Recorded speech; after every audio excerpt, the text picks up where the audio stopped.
అందరికి నమస్తే అండి. మన గార్డెన్ లాగ్స్‌కి స్వాగతం. ఇదంతా మన గార్డెన్‌లోని చుక్క కూర అండి. ఇది మొత్తం నీడలో ఉంటుంది పెరట్లో. చూడండి ఎంత హెల్తీగా ఉంది కదా! నీళ్ళలో ఒక 2, 3 ప్లేస్‌లలో పెట్టుకున్నాను. అలాగే పెద్ద బ్లాక్ టబ్‌లో కూడా వేశానండి. చాలా బాగా గ్రో అయిందనమాట. మన గార్డెన్‌లో ఎనీ టైమ్ చుక్క కూర ఉంటుందండి. అన్ని కాలాల పాటు చుక్క కూర పెంచుతూ ఉంటాను నేను. ఈ చుక్క కూరకు మనము ఎలాంటి ఫర్టిలైజర్స్ ఇవ్వాల్సిన అవసరం లేదండి. ఎలాంటి ఫర్టిలైజర్ ఇవ్వకుండానే సంవత్సరమంతా చుక్క కూర పెరుగుతూనే ఉంటుంది.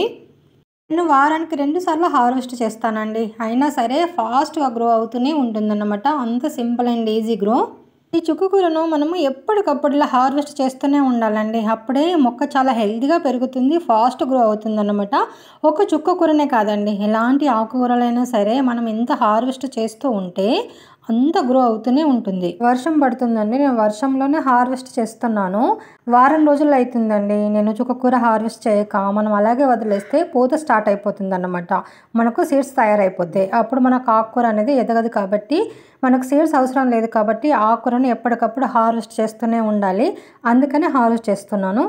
పెద్ద పెద్ద ఆకులు మాత్రమే నేను తెంపుతున్నానండి. మిగతా అంతా లేతది అలాగే ఉంటుంది. సరిపోతుందండి. ఒక పూటకు సరిపడా నేను హార్వెస్ట్ చేశాను. చూడండి ఒక మొక్కకు ఆల్రెడీ మనకు సీడ్స్ స్టార్ట్ అయిపోయినాయి అన్నమాట. అందుకని చెప్పేసి వెంటనే హార్వెస్ట్ చేస్తూనే ఉండాలి. ఇదంతా బ్లాక్ టబ్లో ఉన్న చుక్క కూర అండి. చూడండి ఎంత బాగా ఎదిగింది కదా!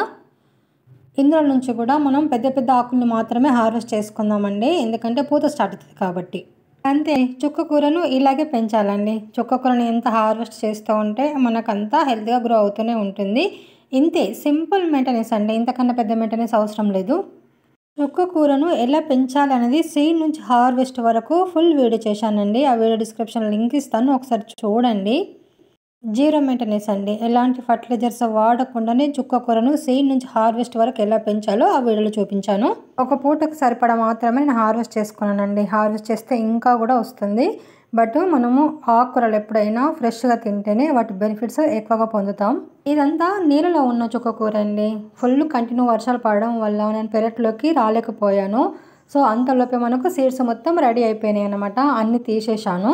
సీడ్స్ మనకు అవసరం అనుకుంటేనే సీడ్స్ పెంచుకోవాలండి. లేదంటే సీడ్స్ అసలు రానివ్వకూడదు ఆకుకూరకి. అదంతా విలేజ్ గార్డెన్ కదా, బ్యాక్ యార్డ్. సో వర్షాలు పడితే పెరట్లోకి రావాలంటే కొద్దిగా టెన్షన్గా ఉంటుంది. సో అందుకనే వీడియో చేయడం లేట్ అయిందన్నమాట. ఇలా ఎంత పెద్ద వర్షాలు పడినా మనం ఇంట్లోకి వెళ్ళి బయటకు వెళ్ళలేని టైం వచ్చినప్పుడు మన గార్డెన్ మన కూరగాయలు ఉండడం వల్ల ఇలా ఎప్పటికప్పుడు హార్వెస్ట్ చేసుకొని తినొచ్చు.